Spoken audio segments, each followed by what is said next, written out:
হাদির মৃত্যুর ঘটনা আপনারা কিভাবে দেখছেন? হাদির মৃত্যু যেটা হয়েছে, এটা জাতি হিসেবে আমরা অত্যন্ত উদ্বেগ এবং হতাশার সাথে এই মৃত্যুটা দেখছি, এবং এই একটা অস্বাভাবিক মৃত্যু, যে মৃত্যুটাকে আমরা পরিকল্পিত মৃত্যু হিসেবে মনে করি। এবং এটার পিছনে যারা ইন্ধন দিচ্ছে, আইন শৃঙ্খলা বাহিনী অলরেডি এটা নিয়ে বিভিন্ন গোয়েন্দা সংস্থাগুলো কাজ করছে। আমরা মনে করি আইন শৃঙ্খলা বাহিনীর মাধ্যমে যে তারা যে তৎপরতা দেখাচ্ছে এবং তারা গোয়েন্দা যে তথ্য প্রযুক্তির মাধ্যমে যেভাবে তারা কাজ করছে, এবং হাদিকে যারা তৎকালীন সময় ফোন করেছে, ফোনের সমস্ত কল রেকর্ড গুলো, এবং যে ছেলে গুলি করেছে তার তথ্য প্রমাণ এবং কল রেকর্ড গুলো বিশ্লেষণ সাপেক্ষে গোয়েন্দা সংস্থা একটা কনক্রিট ডিসিশনে চলে আসছে। সুতরাং এই মৃত্যুটাকে আমরা একটি সাধারণ মৃত্যু হিসেবে দেখছি না, এটা পরিকল্পিত মৃত্যু, এবং এই মৃত্যুর সাথে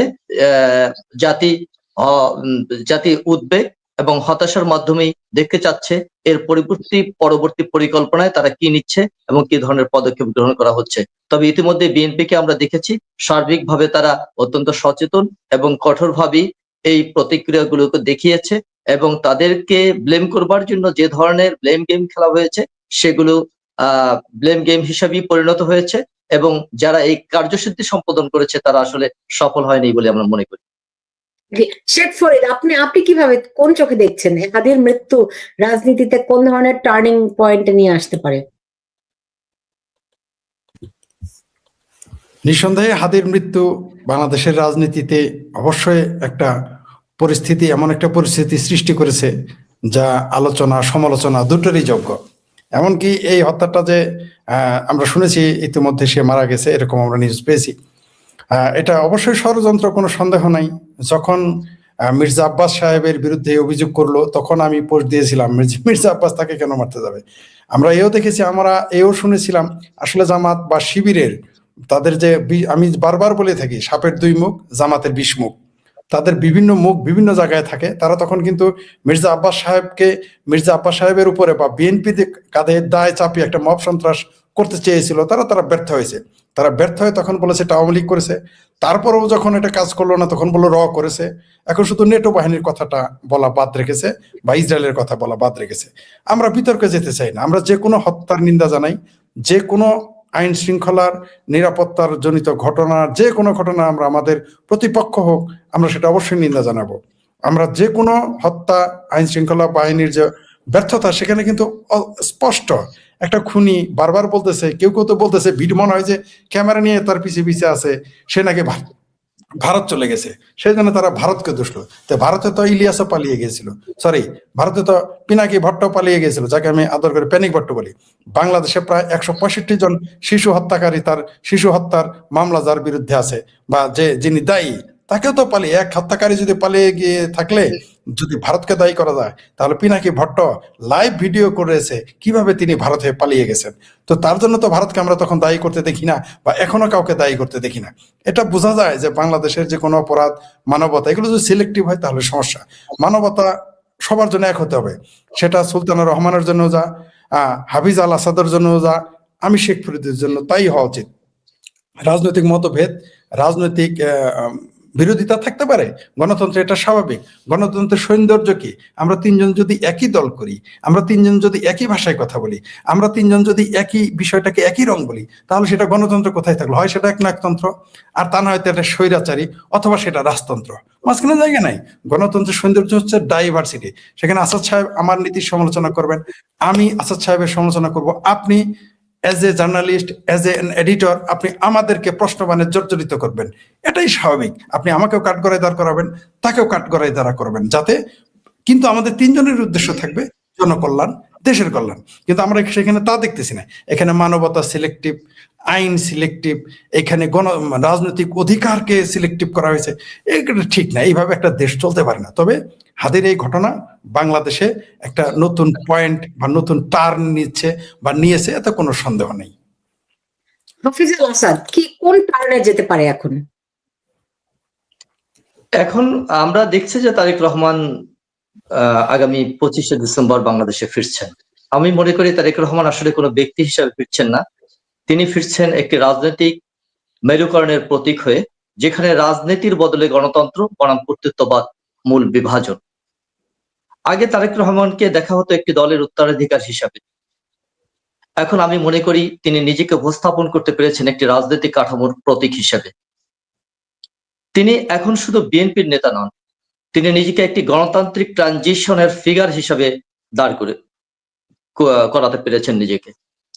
ফলশ্রুতিতে হাদির এই মৃত্যুর ফলশ্রুতিতে যে ধরনের কৌশল অবলম্বন করা হয়েছিল এবং যে কৌশলের মাধ্যমে নির্বাচনকে মূলত টার্গেট করে নির্বাচনকে বানচাল করবার যে প্রক্রিয়া হাতে নেওয়া হয়েছিল, সেই প্রক্রিয়াটি ভেস্তে গেছে তাৎক্ষণিক সময়ে বিএনপির স্থায়ী কমিটির সিদ্ধান্ত এবং তারেক রহমানের দূরদর্শী সিদ্ধান্তের মাধ্যমে তিনি বাংলাদেশে আগামী 25 তারিখ প্রত্যাবর্তন করবেন।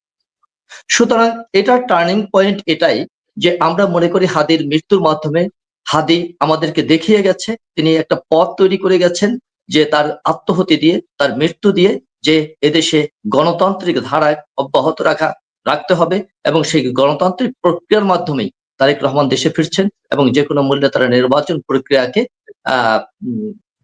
তারা এগিয়ে নেবে।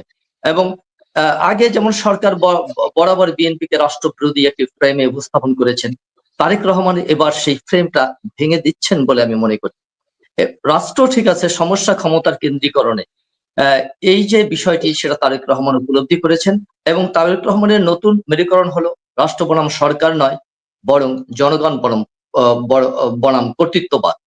এই প্রেক্ষাপটে আমরা মনে করি যে হাদি মৃত্যুবরণ করলেও আমাদের জাতিকে দেখিয়ে দিয়েছে যে ষড়যন্ত্র আছে, ষড়যন্ত্র থাকবে, ষড়যন্ত্র চলবে, নির্বাচন বানচাল করবার জন্য নানা রকম প্রক্রিয়া হাতে নেওয়া হবে, কিন্তু সেগুলো অত্যন্ত সুদৃঢ় এবং রাজনৈতিক বিচক্ষণতার মাধ্যমে দেশের সার্বিক জনসাধারণকে মোকাবেলা করতে হবে। দেশের জন্য, দেশের গণতন্ত্রের জন্য, দেশের মানুষের জন্য, সার্বভৌমত্বের জন্য, আমাদের নিরাপত্তার জন্য অবশ্যই এই পদক্ষেপগুলো গ্রহণ করতে হবে সার্বিকভাবে। আশেক ফরিদ, আপনার কি মনে হয় যেটা হাফিজ আল আসাদ বললেন যে তারেক রহমান রাজনৈতিক কাঠামোর প্রতীক হয়েছেন, আপনি একমত কিনা?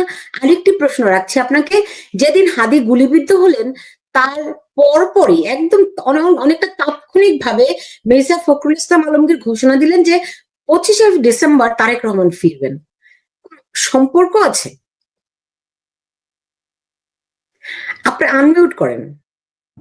ধন্যবাদ আপনাকে এবং হাফিজ আল আসাদ সাহেবকেও শুভেচ্ছা, আপনার দর্শকদেরকেও শুভেচ্ছা। তখন ভুলে গেছিলাম, আমি দুঃখিত। আসলে আপনি যেটা বললেন যে 25শে তারিখ মির্জা আব্বাস ঘোষণা দিয়েছেন, তার সাথে আবার দেখেন এখানে কিন্তু মাহমুদুর রহমান সাহেব যিনি তুরস্কে পলাতক ছিলেন, সেখান থেকেও তিনি এসে এখন যিনি জামাতের মাউথপিস হিসেবে কাজ করতেছেন, তিনিও কিন্তু 25 তারিখে একটা আলটিমেটাম দিয়েছেন। সুতরাং এগুলো একটা না একটা সম্ভাবনা, কোথায় কি আমরা সেটা ঘটলেই না বুঝতে পারবো। তবে এইখানে কোথাও না কোনো বিষয় যে কাজ করতেছে, নইলে মির্জা আব্বাস সাহেব বক্তব্য দিলেন সেটা বুঝলাম যে তিনি 25 তারিখ ঘোষণা দিয়েছেন, তার নেতা আসতেছেন, তার নেতা জাতীয় প্রতীক কিনা সেটা বিতর্ক থাকতে পারে। তবে একটি দলের মানে যদিও তিনি ভারপ্রাপ্ত বলা হয়, বিএনপির চেয়ারপারসন খালেদা যে অত্যন্ত বয়স্ক মানুষ, তিনি অ্যাবাউট টু ডাই, সঙ্গত কারণে আমরা ধরে নিতে পারি তারেক রহমান একটি দলের প্রধান হতে যাচ্ছেন, অলরেডি তিনি ভারপ্রাপ্ত চেয়ারম্যান হিসেবে আছেন। তা অবশ্যই তার বক্তব্য, তার আগমন, তার প্রস্থান সবকিছুতেই বাংলাদেশের রাজনীতিতে একটা ভূমিকা রাখে, এতে কোনো সন্দেহ নেই। কারণ একটি বিএনপিকে আমরা কেউ বিএনপিকে পছন্দ করতেও পারে, নাও করতে পারে, আওয়ামী লীগকে কেউ পছন্দ করতেও পারে, নাও করতে পারে, কিন্তু এই দুটি দলই বাংলাদেশের একটা বৃহৎ সময় তারা ক্ষমতায় থেকেছে। এরাই বাংলাদেশের রাজনীতিকে ডানে নিতে পারে, বামে নিতে পারে, উপরে নিতে পারে, নিচেও নিতে পারে এবং নিচ্ছে। আমরা সেটা দেখছি, কখনো উপরে কখনো নিচে, আপস অ্যান্ড ডাউনসে এই দুই দলের যথেষ্ট ভূমিকা আছে, কোনো সন্দেহ নেই। সেটা আমরা পছন্দ করি বা না করি এতে যায় আসে না। তাই অবশ্যই তারেক রহমানের নেতৃত্বের নিয়ে তার দলের তো কোনো প্রশ্নই নাই, যেহেতু তার দলের প্রধান, কিন্তু জাতীয় পর্যায়ে তার ভূমিকা রাখবে কিনা, অবশ্যই রাখবে, কারণ তিনি তো একটি দলের, বৃহত্তর দলের প্রধান। আর আপনি যেটা বলেন 25 তারিখ, আপনি দেখেন মির্জা আব্বাস সাহেব যখন বললেন, দুঃখিত, মানে আমি ওই যে হাদির ঘটনায় ওটা গুলিয়ে ফেলেছি। মির্জা ফখরুল সাহেব যখন বললেন, তখনই এই বদমাইশ মাহমুদুর রহমান তিনি 25 তারিখে শেখ হাসিনাকে ফিরিয়ে দেওয়ার জন্য আলটিমেটাম দিলেন। মানেটা কি? আপনি সেটা 24 তারিখ করতে পারতেন, 26 তারিখ করতে পারতেন, তা কিন্তু করে নাই। এটা আমি যদি জানতে পারি, সারা বাংলাদেশ জানতে পারে, মাহমুদুর রহমান সাহেব জানে না। তারপরে তিনি একটি পত্রিকার সম্পাদক, তিনি তো অবশ্যই তারিখটা জানেন, সেই দিনই কেন তিনি এই ঘোষণাটা দিলেন, এটার সাথে একটা বিতর্ক থাকতে পারে। আর আমরা বারবার শুনেছি তারেক রহমান আসতেছেন, আমরাও চাই বাংলাদেশে তারেক রহমান আসুক। কেন চাই? কারণ বাংলাদেশের বিএনপি, আগেই বলেছি, কেউ পছন্দ করুক না করুক, বিএনপি একটি বৃহত্তর দল। এই দেশে তার ভালো মন্দ অনেক কিছু বিএনপির উপর নির্ভর করে। বিএনপির চেয়ারপারসন, ভারপ্রাপ্ত চেয়ারম্যান যখন বাংলাদেশে পা রাখবে, তখন এই মৌলবাদী শক্তিটা কিছুটা ব্যাকপটে যাবে, কোনো সন্দেহ নেই। যদিও বিএনপির বিরুদ্ধে অভিযোগ রয়েছে তারা মৌলবাদী শক্তির পৃষ্ঠপোষক, কিন্তু তারেক রহমান যখন এই দেশে পা রাখবেন, নিঃসন্দেহে এই যে আস্ফালন দেখতেছেন কিছু মানুষের, মানে যারা হুট করে কিছু পরগাছা, যাদের আমার ভাষায় রাজনৈতিক মুসলমানই হয় নাই, যারা আমার ভাষায় জুম্মায় এক সপ্তাহে রাজনীতিবিদ, যারা আমার ভাষায় তাদের ভাষাতেই 36 দিনের রাজনীতিবিদ, তাদের যে আস্ফালন, রবীন্দ্রনাথ এই জন্য বলে গেছেন যে দুর্বলের অত্যাচার সবলের অত্যাচার সওয়া যায় ভাই, দুর্বলের অত্যাচার সওয়া যায় না। আপনি দেখেন তাদের ভাষাগুলো দেখেন, মানে কোনো সন্দেহ নাই, আমি আবারও বলতেছি যে কোনো মৃত্যু আমরা মৃত্যু তো সবারই হবে, অপমৃত্যু কামনা কারোরই করি না, কিন্তু হাতির মুখের ভাষা দেখেন। বাংলাদেশে অনেক রাজনৈতিক সংঘর্ষ হয়েছে, রাজনৈতিক বিতর্ক হয়েছে সংসদের বাইরে, মঞ্চে, ময়দানে, কিন্তু এইরকম বিশ্রী ভাষা কেউ ব্যবহার করে না, যেগুলো বললে অজু করতে হয়, 3 বার কুলি করতে হয়।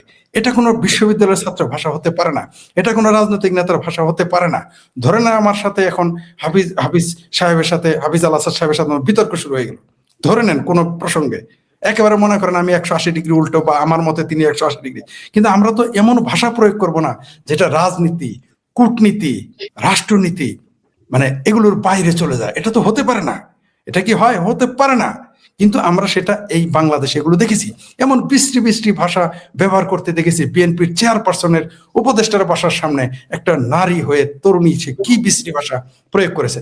আর যে মেয়েটা আজকে বলা হচ্ছে আত্মহত্যা করছে, আদৌ আত্মহত্যা করেছে কিনা না হত্যা হয়েছে, কারণ এই দেশের বর্তমান সরকারের, এই সকল সরকারের পোস্টমর্টমের কোনো রিপোর্টের আমার অন্তত ভরসা নেই, আমি ভরসা করতে পারি না। কারণ তারা সকালে যা বলে নিজেই দুপুরে বলে, আমি বলি নাই, দুপুরে দিন নিজে যা বলে পরের বিকেলেই বলে যে সেটা তারা বলেনি, এটা আমরা দেখেছি।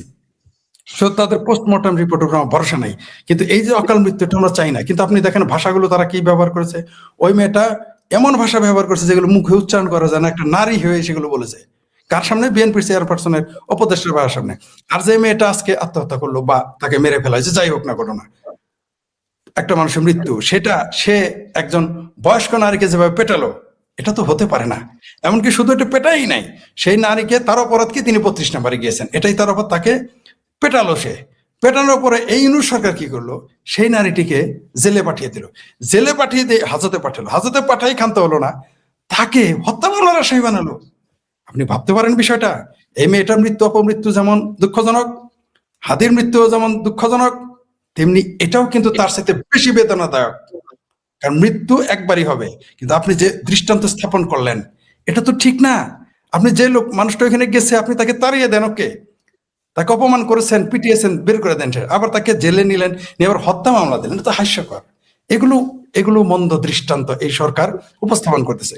আর আমি মনে করি তারেক রহমান বাংলাদেশে যদি তিনি আসেন, কারণ আমরা আসলেই ভরসা পাই না, কারণ জামাতের নেতা কিন্তু আমি যদি জামাতের নেতা এই মুহূর্তে ইউকেতে না থাকতো, আমি আমাদের এই সাবেক ছাত্র নেতা, বর্তমান বিএনপি নেতা, তার সাথে ঐক্যমত পোষণ করতাম, হ্যাঁ তিনি 25 তারিখে আসতেছেন। কিন্তু যেহেতু ষড়যন্ত্রকারী, জামাত হচ্ছে একটা মুনাফেক দল, তারেক রহমানকে যদি ডিসেম্বর মাসে নির্বাচনটা হয়ে যেত, আমাদের দেশে অনেক মন্দ পরিস্থিতির আমাদের মুখোমুখি হতে হতো না। সেই নির্বাচনটা প্রশ্নবোধক হলেও না, সেই নির্বাচনটা আওয়ামী লীগকে ছাড়াও যদি হয়ে যেত, তবুও বাংলাদেশে অনেক অনাকাঙ্ক্ষিত পরিবেশ সৃষ্টি হতো না, যেটা ডক্টর ইউনূস জামাতের বুদ্ধিতে, কুপরামর্শে, মুনাফিকের কারণে তারেক রহমানকে এনিহাও ম্যানেজ করে ফেলেছে। সেটা যেভাবে হোক, হাতে ধরে হোক, পায়ে ধরে হোক, বুঝিয়ে হোক, সুজিয়ে হোক, ম্যানেজ করেছে। সুতরাং জামাতের নেতা যেহেতু এখন ইংল্যান্ডে, তাই আমার ভয় করতেছে তাকে 25 তারিখও ঠেকাই কিনা, যে ভাতিজা আপনার এখন আসার দরকার নাই, আমরা দেখতেছি, এটাও ঘটে যেতে পারে। কিন্তু আমরা চাই তিনি আসুক, কারণ বাংলাদেশের গণতান্ত্রিক রাজনীতি প্রতিষ্ঠা পাক। বিএনপি একটি গণতান্ত্রিক দল, তার গণতান্ত্রিক পদ্ধতি নিয়ে বিতর্ক থাকতে পারে, কিন্তু গণতান্ত্রিক দল। জামাতকে আমি গণতান্ত্রিক দল মনে করি না। বিএনপির সাবেক মহাসচিব প্রয়াত ব্যারিস্টার আব্দুস সালাম তালুকদারের মুখে আমি নিজের কানে শুনেছি, তিনি বলেছিলেন জামাত কোনো রাজনৈতিক দল না। এটা আমি দায়িত্ব নিয়ে বললাম, এটা এমন না যে আজকে প্রথম আপনাকে বললাম, এটা আমি কয়েকবার পোস্ট দিয়েছি, কেউ প্রতিবাদ করেন, করবে কেন? কারণ এটা তো সত্য। তিনি, সুতরাং যেহেতু জামাত রাজনৈতিক দল না, তারা যে কোনো ষড়যন্ত্র করতে পারে তারেক রহমানকে দেশে আনা ঠেকাতে। তবে আমি চাই তিনি দেশে আসেন। জি, হাফিজ আল আসাদ, তারেক 2007-এর পর দীর্ঘ সময় রাজনৈতিক নির্বাসনে থাকা এবং সাম্প্রতিক সময় আবার রাজনৈতিক অঙ্গনে সক্রিয় আগ্রহ, দিক নির্দেশনা, নেতৃত্বের ভূমিকা নিয়ে তিনি ব্যাপক সক্রিয়। এই সক্রিয়তা শুধু ঘরোয়া রাজনীতির প্রেক্ষাপটে হয়েছে বলে আমি মনে করি না, আন্তর্জাতিক ও কূটনৈতিক স্তরেও তিনি নজর কাড়া প্রভাব ফেলেছেন। বর্তমান সময়কালে তারেক রহমান কোন মেরুতে ফিরে আসছেন বা কোন দিক নির্দেশনা নিচ্ছেন সেটা অনুধাবনের জন্য আমি 3টি স্তর বিশ্লেষণ করতে চাই। প্রথমত হচ্ছে দেশীয় রাজনৈতিক প্রেক্ষাপট, দ্বিতীয়ত হচ্ছে বিদেশ থেকে নেতৃত্ব এবং আন্তর্জাতিক মনোযোগ, এবং তৃতীয় বিশ্ব রাজনীতির মধ্যে তার অবস্থান ও প্রতিক্রিয়া 17 বছর বিদেশ থাকার পরে। আমি যদি প্রথম পয়েন্টে যাই, যে দেশীয় রাজনৈতিক মেরুকরণে গণতন্ত্র ও সুশৃঙ্খল রাজনীতি, তিনি 2014 সালের পর থেকে বাংলাদেশে আসার পরে বাংলাদেশের রাজনীতিতে অপশনাল রাষ্ট্রীয় ক্ষমতা ও বিরোধী পক্ষের মধ্যে যে মাঠজাত শক্তি, উভয়ের মধ্যে একটি দীর্ঘ সংঘাত চলে আসছিল। এই সংঘাতের মধ্যে বিএনপি এবং তারেক রহমান পরিমাপ করছেন যে গণতন্ত্র পুনরুদ্ধার হচ্ছে নির্বাচন, আইনের শাসন ও রাজনৈতিক প্রতিদ্বন্দ্বিতার স্থান। তারেক রহমান বারবার তার বক্তৃতায় এবং আন্তর্জাতিক সাক্ষাৎকারে বলেছেন যে গণতন্ত্র, স্বচ্ছ নির্বাচন, জনগণের অধিকারী দেশের সামনে থাকা উচিত এবং এটাই তার লক্ষ্য। তিনি আরো বলেছেন যে ভবিষ্যতে বিএনপি হবে গণতান্ত্রিক ভিত্তির উপর দাঁড়িয়ে থাকা, জবাবদিহি রাজনীতি গড়ে তোলা এবং রাজনীতি। আমি যদি আপনার কাছে জানতে চাই, হ্যাঁ, সেটি হচ্ছে যে মানে মুখস্থ না বলে আপনি আমাকে একটু বুঝিয়ে বলুন যে ডক্টর শফিকুর রহমান যে এখন লন্ডনে গেছেন, কি উদ্দেশ্য নিয়ে গেছেন? তারেক রহমানের সঙ্গে কি তার কোনো বৈঠক হয়েছে? যে আশঙ্কার কথা শেখ ফরিদ তারেক রহমানের সাথে ডক্টর শফিকুর রহমানের সাথে কোনো বৈঠক হয়েছে কিনা এটার কিন্তু নির্ভরযোগ্য কোনো তথ্য আমরা এখন পর্যন্ত পাইনি, প্রথমত। এবং সবাই জানে যে জামায়াত নেতা ইংল্যান্ডে অবস্থান করছেন এবং তারেক রহমানের সাথে দেখা করবার প্রয়াসে তিনি গিয়েছেন। সেই বৈঠক হয়েছে কিনা সেটা সম্পর্কে আমরা আসলে কেউই কিছু জানি না, এখন পর্যন্ত স্পষ্টতা নেই এবং এই ধরনের কোনো তথ্য কোথাও থেকে আমরা বারবার আমরা খুঁজেছি, পাইনি। বিএনপি অনেক ম্যাচিউরড একটি রাজনৈতিক দল, বিভিন্ন ঘাত প্রতিঘাতের মধ্য দিয়ে বিএনপি কিন্তু সবকিছু সম্মুখ সারিতে থেকে, সামনে থেকে মোকাবেলা করেছে। ঝড় ঝঞ্ঝা যাই আসুক, বিএনপির নেতা কর্মীরা সেটা ফেস করেছে। বিএনপি কখনো আন্ডারগ্রাউন্ডে ছিল না। সুতরাং বর্তমান পরিস্থিতিতে সার্বিক দেশের অবস্থা, নিরাপত্তা, এই জিনিসগুলো নিয়ে এক ধরনের আইনগত গণতান্ত্রিক মেরুকরণ, যে বিষয়গুলোই আমরা বলি না কেন, আমাদের একটা নির্বাচন দরকার। এবং নানা ঘাত প্রতিঘাত পেরিয়ে তারেক রহমান কিন্তু একটি যথার্থ সময় সিদ্ধান্ত গ্রহণ করেছেন, যখন সারা বাংলাদেশ জুড়ে তার বিরুদ্ধে একটা ন্যারেটিভ প্রচারণা চলছিল যে তারেক রহমান দেশে ফিরবেন, তিনি আসবেন না, নির্বাচনের পরে তিনি আসবেন, তিনি ভয় পেয়েছেন।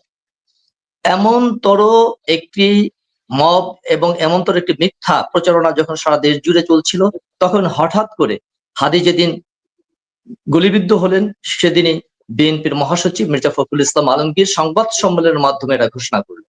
এবং আমরা দেখেছি তারেক রহমান লন্ডনেও তিনি বিদায় সম্বর্ধনায় সকলকে বলেছেন যে আচ্ছা, হাফিজ আল হাসান, আপনার কাছে আবার ফিরছে। শেখ ফরিদ, আপনার কাছে কি মনে হয় যে এখানে মানে এই 3 সপ্তাহের মধ্যে কি এমন ঘটে গেল যে তার একার সিদ্ধান্তের উপর দেশে ফেরা যেখানে নির্ভর করছিল না, তো সেখানে সিদ্ধান্তটি কেমন করে এলো?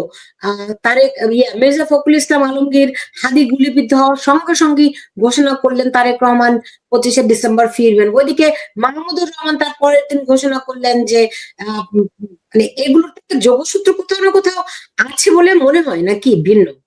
হ্যাঁ, আমার কাছে মনে হয়, যেটা আমাদের সাবেক ছাত্র নেতা, বিএনপির নেতা বললেন যে মিটিং হয়েছে কিনা জানি না, এটা সত্য, আমরা কেউই জানি না যে এখনো প্রকাশ্য তাদের মিটিং হয়েছে কিনা, এটা আমরা জানি না। কারো কাছে, তার কাছে যেমন আসেনি, আমাদের কাছে তথ্য আসেনি, কারণ বিএনপি বা জামাত কোনো বিবৃতি দেয়নি। কিন্তু আমরা সন্দেহ করি, সন্দেহ করার যথেষ্ট কারণ আছে। সেই কারণের একটাই কিন্তু এইটা, যখন মির্জা ফখরুল সাহেব ঘোষণা করলেন যে 25 তারিখ আসবে, মাহমুদুর রহমান যদিও সে জামাতের নেতা নয়, কিন্তু তাকে আমরা যে কোনো জামাত, শিবির এবং পাকিস্তানপন্থী, আমরা বিএনপির মিটিংয়েও তাকে দেখি না, কিন্তু জামাতে। আপনাকে এখানে একটু ইন্টারাপ্ট করছি, দেখুন আপনারা নিশ্চয়ই ভুলে যাননি, মাহমুদুর রহমান ছিলেন বিএনপির তখন ক্ষমতায় খালেদা জিয়া প্রধানমন্ত্রী, তার জ্বালানি উপদেষ্টা। তাকে তো তিনি তো বিএনপি নেতা হিসেবে আবির্ভূত হয়েছিলেন, জ্বালানি উপদেষ্টা। আপনার কথা ঠিক আছে, কোনো সন্দেহ নাই। তিনি বিএনপির খুবই বড় একটা পদে বা বড় একটা অবস্থানে ছিলেন, কিন্তু আমরা তাকে এখন কিন্তু বিএনপির অফিসে দেখি না। সেই জন্য বললাম, যেমন মেজর আখতারুজ্জামান সাহেব শুক্র 8 দিন হয়ে গেল তিনি জামাতে চলে গেছেন, ঠিক আছে, তিনি ঘোষণা দিয়ে জামাতে চলে গেছেন। তাই আমরা যেহেতু তিনি দেখেন তুরস্ক থেকে তিনি এসে কয়েকদিন বিএনপির অফিসে গিয়েছেন, একদিন আমার মনে হয় ওই বিএনপি নেতা হাফিজ আল আসাদ বলতে পারবেন না যে তিনি বিএনপির কোনো মিটিং এ ছিলেন। আমরা সেই জন্য বললাম, আমরা জানি, কারণ বিএনপি করলে আওয়ামী লীগ করলেই তারা আজীবন আওয়ামী লীগ থাকবে। যেখানে মুক্তিযোদ্ধারাই মুক্তিযোদ্ধা থাকে না, সেখানে বিএনপি বা আওয়ামী লীগ করলে সারা জীবন আওয়ামী লীগ করবে, বিএনপি করবে, আমরা কিভাবে ভরসা? সেই জন্য বলেছি। তো এই মাহমুদুর রহমানের যে কোন তার যে ক্যারেক্টার, মানে তার যে এখন বর্তমান পলিটিক্যাল স্ট্যান্ড, তার যে রাজনৈতিক চরিত্র, টোটালি স্বাধীনতা বিরোধীদের পক্ষে চলে যায়। বিএনপির পক্ষে হলে সেই কথা কিভাবে বলে যে বিএনপি তো বলে নাই যে 25 তারিখের মধ্যে শেখ হাসিনাকে বাংলাদেশে ফিরিয়ে দিতে হবে, এটা তো বলে নাই। তারা তাদের ভাষায় বলেছে, তারিখও দেয় নাই, তারা এই ভাষাতেও বলে নাই। বিএনপি তাদের এই বক্তব্য তাদের রাজনৈতিক ভাষাতে বলেছে, কিন্তু মাহমুদুর রহমানের ভাষা, জামাতের ভাষা, তথাকথিত বৈষম্য বিরোধী আন্দোলনের ভাষা, তথাকথিত এনসিপির নামক তথাকথিত শিশু কিশোরদের দলের ভাষার সাথে, জামাতের সাথে, শিবিরের সাথে, সাদেক কায়েমদের সাথে মাহমুদুর রহমানের ভাষা মিলে যায়। তাই আমি বলেছি তিনি তাদের গণনার। এটাই আমি আমার ভিউজ এটা আর কি। তো আপনি যেটা বললেন যে এটার সাথে আর একটা মিল আছে কিনা, আমার সন্দেহটা এই জন্যই বেড়ে গেছে। মাহমুদুর রহমান তখন এই ডিক্লেয়ার দিল, জামাতের নেতা ওইখানে, সেই জন্য আমরা সন্দেহ করেছি যে বৈঠক হতে পারে, সেটা প্রকাশও হতে পারে, গোপনও হতে পারে। কেউ কেউ মনে করতেছে যে, যেটা আমার কাছে মনে হয়, আমি ব্যক্তিগতভাবে যেটা মনে করি, আমার সাথে সেটা আপনিও একমত হতেও পারেন, নাও হতে পারেন, আমাদের ছাত্রদল নেতা একমত হতে পারে, নাও হতে পারে, সেটা আলাদা বিষয়। আমার কাছে মনে হচ্ছে জামাত যতই চাপাবাজি করুক, জামাত যতই আমাদের জামালপুরের ভাষায় যদি বলে যতই ফাল পারুক, জামাত বিএনপির সার্টিফিকেট ছাড়া, বিএনপির খুঁটি ছাড়া, আমি দায়িত্ব নিয়ে বলতেছি, বিএনপির মই ছাড়া তারা কোনোদিনই বাংলাদেশে 3টার উপরে আসন বেশি পাবে না, এমনকি এইবারও পাবে না। এইবারও তারা 2 অঙ্কের আসন পাবে না, মানে 10 হবে না, সর্বোচ্চ 9, নিচে 1। এমনকি কেউ কেউ বলে যে আমার সাথে ব্যক্তিগতভাবে কথা হয়েছে, সেগুলো তারা আওয়ামী লীগ করে না, আওয়ামী লীগ তো নাই, বিএনপি লোকদের মুখে শুনেছি এবার সাইদের ছেলেও দাড়িওয়ালা মার্কায় ফেল করতে পারে, তাহলে তো শূন্য হয়ে যায়। সেই জন্য বললাম শূন্য, কারণ তাদের একটা সাতক্ষীরার আসনই তো পারফেক্ট, সাতক্ষীরা ছাড়া তো কোথাও, আর শাহজাহানের সিট ছাড়া তো কোথাও, মানে জামাতের শাহজাহান, এই 2 সিট ছাড়া তো কোথাও তারা গ্যারান্টি দিতে পারবে না। এমনকি এই যে জামাতের নেতা ঢাকা ইলেকশন করবে, সে তো নিশ্চিত থাকেন ফেল করবে। বিএনপির নেতার সাথে তো ফেল করার 90% সম্ভব, 99 অন্য দলের নেতার সাথে সে ফেল করতে পারে, সেই বিষয়ে আমি যাচ্ছি না। তো এখন এই জন্য বললাম যে জামাত সেইখানে তারেক রহমানের সাথে বসে এটা বলতে পারে যে ভাতিজা, আমরা তো বহুত ফাল পারছি, আমরা তো বহুত দেখাইছি বাংলাদেশের জনগণকে আমাদের এত ক্ষমতা, আমরা হাতির মতো বড়। আসলে তো তারা কিছুই না। তারা এইখানে গিয়ে সিট বা আসনের, সংসদীয় আসনের ভাগাভাগি নিয়ে তারেক রহমানের সাথে আলোচনা করতে পারে। যেমন ডক্টর ইউনূস সাহেব, যিনি ডিসেম্বর থেকে নির্বাচন পিছিয়ে ফেব্রুয়ারিতে আনছে, তেমনি নেগোসিয়েশন করতে পারে তারা, সমঝোতা, যে আমরা মিলকে জুলকে আমার কিছু আসন বাড়িয়ে দাও বাতিজা, তাহলে আমরা নির্বাচনটা হতে দেব, বা আমরা কিছু নির্বাচন চাই। জনগণকে তো দেখাইতে হবে যে জামাতের অনেক ক্ষমতা, 20-30টা আসন তো দেখাইতে হবে। কারণ বিএনপি যদি তাকে গ্রিন সিগন্যাল না দেয়, আমি আপনাকে লিখে দিলাম, এখানে বিএনপির একজন এত উপস্থিত আছেন, আপনার চ্যানেলের মাধ্যমে চ্যালেঞ্জ করলাম, তারা 10-9টির উপরে আসন পাবে না বিএনপির সাথে যদি সমঝোতায় না যায়।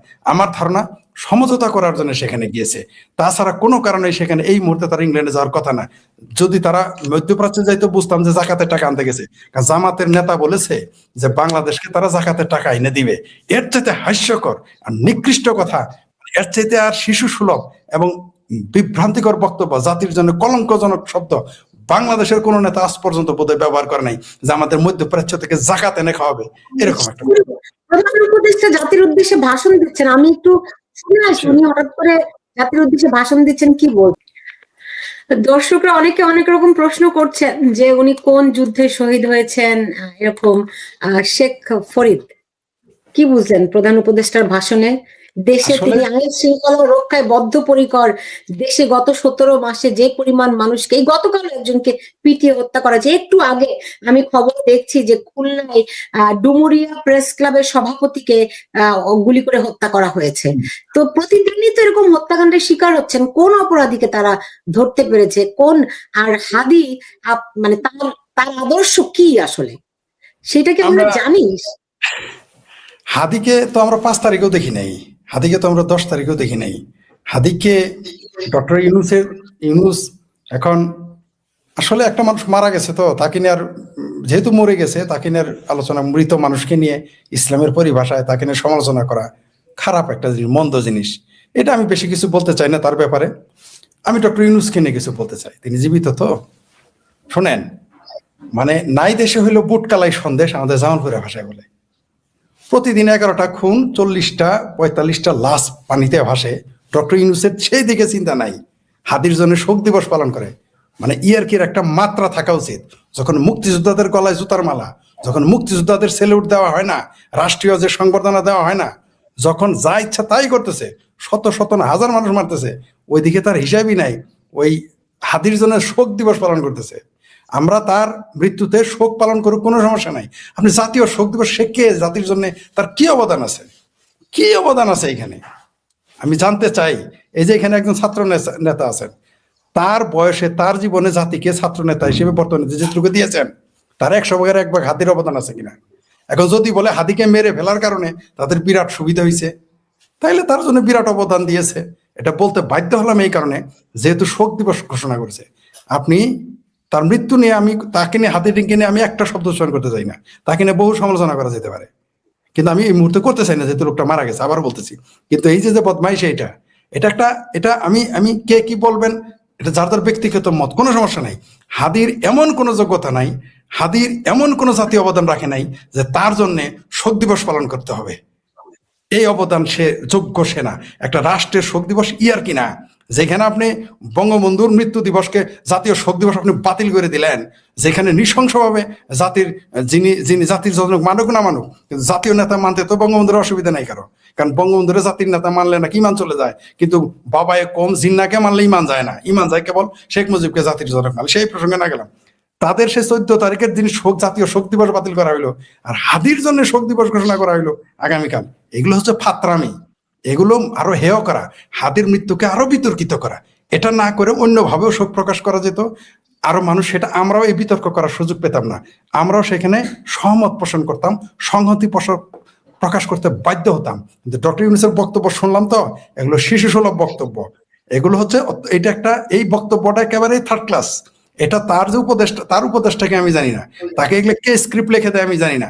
এটা হচ্ছে সরোয়ার ফারুকি লিখে দিল, এত মন্দ স্ক্রিপ্ট, এত দুর্বল স্ক্রিপ্ট কে লেখে? একটা মানুষের মৃত্যুতে শোক এইভাবে লেখে? এটা যদি আমার ছাত্রের কাছে পাঠাইতো, সেও একটা ভালো স্ক্রিপ্ট লিখে দিতে পারতো। এরা একজন ডক্টরেট, একজন অধ্যাপক এত দুর্বল শোক সব বাক্য পাঠ করেন, আমার জানা ছিল না।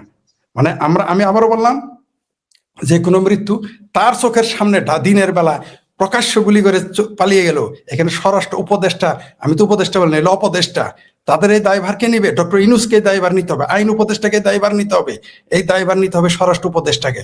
সেগুলো তাই কি নিয়েছে? নেয়নি। কিন্তু ফাত্রামি করার তারা কোনো ত্রুটি করেন নাই তারা। এই যে আপনি যে ভাষণটা শোনাল, আমি তো ভাবতেই পারি নাই। এটা যদি কেউ আমাকে, আমি যদি আপনি লাইভ না দেখাইতেন, এটা যদি নিউজ আমাকে কেউ পাঠাইতেন, আমি ভাবতাম যে এটা কেউ ফেক কোনো কিছু পাঠাইছে। এত নিম্নমানের শোক প্রকাশ করা তার ঠিক হয় না। এছাড়া চমৎকার ভাবে উন্নত, যেটা সর্বজন গৃহীত হইতো, এমনকি হাদির যে প্রতিপক্ষ তারাও এটাকে মেনে নিতে বাধ্য হইতো, এমন ভাবে শোক প্রকাশ করা যেত। জি, ধন্যবাদ। আমার এখানে কয়েকজন দর্শক, একজন বিশেষ করে তিনি লিখেছেন, এই প্রথম ডক্টর ইউনূসের ভাষণ শুনলেন, এই লাইভ চলার কারণে তিনি শুনলেন, আমার শো এর কারণে, এই জন্য আমাকে সরি বলতে বলেছেন। আমি সরি যদি আপনাদের বিরক্ত করে থাকি। হাফিজ আল আসাদ, কি বুঝলেন প্রধান উপদেষ্টার ভাষণে? প্রফেসর ইউনূস আমাদের প্রধান উপদেষ্টা, উনি ছাত্রদের রক্তে যে সরকার গঠিত হয়েছে সেই সরকারের প্রধান। সুতরাং যখন ছাত্র নেতা বা ছাত্র নেতৃত্ব আঘাতপ্রাপ্ত হবে বা মৃত্যুবরণ করবে, তখন তিনি তার প্রতি ব্যথাতুর হবে, শোকাতুর হবে এবং তিনি তার প্রতিক্রিয়া ব্যক্ত করবেন। তিনি এই মৃত্যুটিকে আমরা অস্বাভাবিক মৃত্যু মনে করছি, এবং প্রতিটা মৃত্যুই তার পরিবারের জন্য, দেশের জন্য কি হয়েছে না হয়েছে আমি জানি না, কিন্তু তার পরিবার চিরদিন এই ব্যথাটা ভোগ করবে। তার সন্তান চিরদিন পিতা হারার এই বেদনা সে কোনোদিন ভুলবে না। একটা 10 মাসের সন্তান রয়েছে তার স্ত্রী বিষণ্ণ বদনে এই বোঝা বহন করবে। শুধুমাত্র পরিবারই বহন করবে। আমরা যাই শোক প্রদান করি, যাই করি না কেন, সমস্ত কিছু রাজনৈতিক স্বার্থ, ক্ষমতা কেন্দ্রিক স্বার্থ। ডক্টর ইউনূস আরো একটি কথা বলেছেন যে আমরা ধৈর্য, সংযম, সাহস এবং দূরদর্শিতা দিয়ে এই আপদ মোকাবেলা করব এবং আমরা নির্বাচনের রোডম্যাপে ফিরে যাব। আমরা তার সকল কথা পরও আমরা মনে করছি তার দৃঢ়তা নির্বাচনকে কেন্দ্র করে, এবং এই নির্বাচন দেশের জন্য অত্যন্ত অপরিহার্য একটি উপাদান। আমরা হাদির আত্মার মাগফিরাত কামনা করেও আমরা চাচ্ছি বাংলাদেশ যে নির্বাচনের ট্রেনে উঠেছে সেই নির্বাচনটা সুষ্ঠু এবং সুন্দরভাবে সঠিকভাবে সম্পন্ন হবে। তাহলে আমাদের এই তত্ত্বাবধায়ক কালচারটা চলে যাবে, একটা গণতান্ত্রিক ইমেজ তৈরি হবে। সেই ইমেজের মাধ্যমে আমরা বাংলাদেশকে নির্মাণ করতে পারবো। এবং এই অস্থিতিশীলতার ক্ষেত্রে ডক্টর ইউনূস যে বক্তব্য দিয়েছেন, তিনি তার ধারাবাহিকতা, তিনি ছাত্রদের প্রতি যে তিনি অত্যন্ত তিনি আবেগপ্রবণ, সেটাই তিনি বহিঃপ্রকাশ ঘটেছেন রাষ্ট্রীয় ওই চেয়ারে বসে। জি, শেখ ফরিদ, আসলে কি ডক্টর ইউনূসের নির্বাচনের ব্যাপারে দৃঢ়তা দেখলেন হাফিজ আল আসাদ যেমনটি বলছিলেন? শুনেন, যেটা আমি বলে থাকি, শ্বশুর বাড়ি খাওয়ার বালুর চরে হাগা, এই মহান সুযোগ কে ছাড়ে? ওটা আমার ভাই হাফিজ আল আসাদ, উনি রাজনৈতিক ব্যক্তি, তাকে পোলাইটলি বলতে হচ্ছে, তিনি তো আমার মতো ক্রিটিক না, তাকে অনেক কিছু ছাড় দিয়ে বলতে হয়, এটা আমরা জানি, বুঝি, এবং এটা সভ্যতা, কোনো সন্দেহ নাই। কিন্তু আমরা সাথে ক্রিটিক, আমি তো কোনো রাজনৈতিক দল করি না। ডক্টর ইউনূসের চেহারা, ওই যে কুমিরের মায়ের পুত্র শোক দেখলাম আদির জন্য, আমি হাফিজ আল আসাদ সাহেবের শোককে আমি মানতে রাজি আছি। তিনি যেভাবেই বলেন, বিতর্কিত হলেও আমি মেনে নিব তার কথা, কিন্তু এই ডক্টর ইউনূসের এই কুমিরের মায়ের পুত্র শোক আমি মানতে রাজি না। তিনি হচ্ছেন ঠান্ডা মাথার খুনি। এই লোকটা 16 মাস যাবৎ এই দেশকে যে পর্যায়ে নিয়ে গেছে, আপনি কি মনে করেন সে নির্বাচন চায়? সে নির্বাচন চায় না বলেই তো এমন কিছু প্রতি মুহূর্তে ঘটতে দিচ্ছে, ঘটাচ্ছেন, বা আগ্রহ প্রকাশ করেন যে কাকতালীয়ভাবে ঘটে যাক, সেই পায়তারা তিনি করেন। তিনি যে লোকটা আদম ব্যাপারীর লাইসেন্স করে, সেট আমি নিশ্চিত হাফিজ আল আসাদ সাহেবকে যদি কালকে মাগনা আদম ব্যাপারীর লাইসেন্স, আমি নিশ্চিত তিনি এটা নেবেন না। আমি গ্যারান্টি দিতে পারি, আমি তার সম্পর্কে কিছুই জানি না, আমি গ্যারান্টি দিতে পারি তিনি আদম ব্যাপারীর লাইসেন্স নেবেন না। একটা দেশের প্রধান হওয়ার পরে যেভাবে হোক, ছলে বলে কৌশলে বা যেভাবে আসুক, তিনি ভালো মন্দ আসুক, একটা দেশের প্রধান তো, তার উপর আবার নোবেল লরিয়েট। আরে বাবারে বাবা, পৃথিবীর দেশের সর্বোচ্চ সম্মান এবং বিদেশের সর্বোচ্চ সম্মান পাওয়া লোকটা কি করে আদম ব্যাপারে লাইসেন্স করে? সেই লোকটাকে আপনি আশা করে নির্বাচন দেবে? সে যত রকম বদমাইশি আছে, তিনি বিএনপির হাতেও ক্ষমতা দিতে চাইবেন না, জামাতের হাতেও না। কেউ কেউ তো মনে করে, কেউ বলেছে আমাকে যে জামাতের ক্ষমতা দিয়ে চলে যাবে। আরে না, ডক্টর ইউনূস এত বোকা না। ডক্টর ইউনূস চাচ্ছে যে কোনো মূল্যে জামাত, বিএনপি, আওয়ামী লীগ, এনসিপি এগুলো নিয়ে গেম খেলে যতক্ষণ তার ক্ষমতা দীর্ঘায়িত করা যায়। এই নাটক আমরা বুঝি। তার চেহারাটা দেখেছেন আপনি? একটা মানুষের ভাষণ, তার কাজ, আর তার একটা বই ছিল, সেই বইটাতে আমি পড়েছিলাম, তিনি লিখেছিলেন যে তার অফিসে নাকি যেদিন প্রথম অফিস করে ওই দিন বাথরুমই ছিল না। মানে এত তিনি একেবারে নিবেদিত। সেই মানুষটার এখন 4,500 কাঠা ঢাকাতে জমি, হাজার হাজার কোটি টাকা ব্যাংকে, এমডি পদ ছাড়ে নাই বলে শেখ হাসিনার সাথে তার বিরোধ, একটা এমডির পদ ছাড়তে চান নাই। সেই লোকটা বুঝি আপনি ব্যাপারাইজ করে ক্ষমতা ছাড়বে, যে কোনো মূল্যে তার ক্ষমতা দীর্ঘায়িত করেছে। তিনি যখন না পারবেন, মানে তিনি যখন একেবারেই পারবেন না আর ধরে রাখবেন, তিনি কি মনে করেছেন আপনি নির্বাচনী তফসিল ঘোষণা করেছে সোজা ঠেলা, বিড়াল কি সহজে গাছে উঠে? তিনি বুঝতে পারছেন যে তাকে আর তার যে নিয়োগদাতা, তার যারা প্রভু বিদেশী, তারা আর তাকে মানতেছে না যে নির্বাচন দাও। এই জন্য তিনি ঘোষণা করেছেন তিনি এই ইনক্লুসিভ নির্বাচনে তো যাবেনই না, কারণ তাহলে জামাত পুরা জামাত নো সিট, জিরো হয়ে যাবে জামাতে। তো এই জন্য তিনি কি করবেন যে অন্তত ইনক্লুসিভ নির্বাচনের বাইরে একটা নির্বাচন তখন দিবেন যখন তিনি বাধ্য হবেন। বাধ্য না হয়ে আমি নিশ্চিত থাকেন আপনি, বিএনপি যদি তাকে বাধ্য না করে নির্বাচন দিবে না, আপনি নিশ্চিত থাকেন। জি, হাফিজ আল আসাদ, ধরেন এই হাদির মৃত্যুকে কেন্দ্র করে আমরা তো জানি তারা কতটা উগ্র। সেদিন ভারতীয় হাই কমিশন দখল করতে গিয়েছিল, সেখানে গিয়ে আপনি জানেন কি ভাষায় হাসনাত সার্জিসরা বক্তব্য দিয়েছে, মাহফুজ আলমরা। তো তারা যদি এই মৃত্যুকে কেন্দ্র করে দেশে একটা অস্থিতিশীল পরিবেশ সৃষ্টি করে, এবং এনসিপি তো আগে থেকেই তারা নানান ভাবে গড়িমসি করেছে যে তারা নির্বাচনে যেতে এখন রাজি নয়, জামাতও নির্বাচনে যেতে রাজি নয়। তো সেক্ষেত্রে বিএনপি কি করবে? আমরা দীর্ঘদিন যাবৎ বিএনপির যে স্ট্র্যাটেজি দেখছি, বিএনপি অত্যন্ত ধৈর্যের কৌশল গ্রহণ করেছে। তার মানে এই না বিএনপি দুর্বল। বিএনপি যদি এই মুহূর্তে বলে যে তাদের এই লক্ষ্য পূরণ করতে হবে এবং এই লক্ষ্য তারা অর্জন করবে, এটা খুব সহজেই সম্ভব। বিএনপি এবং বিএনপির সেই শক্তিমত্তা দেশের একদম প্রত্যন্ত গ্রাম থেকে ঢাকার সেন্ট্রাল পর্যন্ত রয়েছে। কিন্তু বিএনপি অত্যন্ত সহনশীলতার মাধ্যমে রাজনীতি করে আসছে, যাতে একটি সহনশীল প্রক্রিয়ার মাধ্যমে ক্ষমতা হস্তান্তর হয়। যদি এর ব্যত্যয় ঘটে, বিএনপি যদি দেখে দেশের স্বাধীনতা, দেশের গণতন্ত্র, দেশের মানচিত্র হুমকির সম্মুখীন, তাহলে একটি দেশপ্রেমিক শক্তি হিসাবে, একটি রাজনৈতিক দল হিসাবে বিএনপি চুপ করে বসে থাকবে না। বিএনপির এই সহনীয়তা, বিএনপির এই ধৈর্য, এটাকে খাটো করে যারা দেখছেন তারা বোকার স্বর্গে বসবাস করছেন বলে আমি মনে করি। শেখ ফরিদ, আপনার কাছে কি মনে হয়, ধৈর্য বিএনপি কি বেশি দেখাচ্ছে না? তারা তো তাদের কোনো বক্তব্যে, যে আপনি তো বলছিলেন যে সকালে এক কথা, দুপুরে এক কথা, বিকেলে আর এক কথা, রাত্রেবেলা আর এক কথা, পরের দিন আবার আর এক কথা, এইভাবে করে তারা কিভাবে করে মনে করছে যে তারা বাধ্য করতে পারবে?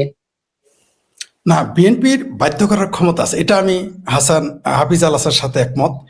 বিএনপির এই ক্ষমতা আছে, এই সক্ষমতা আছে, যেটা আমি অনেক জায়গায় অনেক চ্যানেলে বলে আসছি, যে বিএনপি যদি কালকে ডক্টর ইউনূসকে তালাক দেয়, 72 ঘন্টা তিনি টিকতে পারবেন না, এটা আমি বলেছি। আমরা বিএনপির সাংগঠনিক যে ক্ষমতা, জামাত তাকে রক্ষা করতে পারবে না, এমনকি ওয়াকার সাহেব ইউনূস সাহেবকে রক্ষা করবে, জামাত আর ওয়াকার মিলে এই ডক্টর ইউনূসকে রক্ষা করতে পারবে না। এটা আমি হাফিজ আল হাসান সাহেবের সাথে একমত, কারণ বিএনপি সেই সাংগঠনিক। আমি একটু যোগ করি যে 1900 এটা তাদের শক্তি না। এবার ডিসেম্বরে বোঝা গেছে জামাতের অবস্থা এবং অবস্থান, মানুষ তাদেরকে কোন চোখে দেখছে, সাধারণ ছাত্র জনতা তাদেরকে কোন চোখে দেখছে। কোনোদিনও ঢাকা বিশ্ববিদ্যালয়ে ঘৃণার স্তম্ভ তৈরি হয়নি, এবার ঘৃণার স্তম্ভ তৈরি হয়েছে তাদের কর্মকাণ্ডের কারণে। সুতরাং তারা যদি মনে করে যে we are the lord king and law, আমি প্রায়ই বলি এই কথাটা, আসলে এটা সঠিক সত্য না। সঠিক সত্য মাঠে ঘাটে যেতে হবে এবং দেখতে হবে কার জনপ্রিয়তা কতখানি রয়েছে।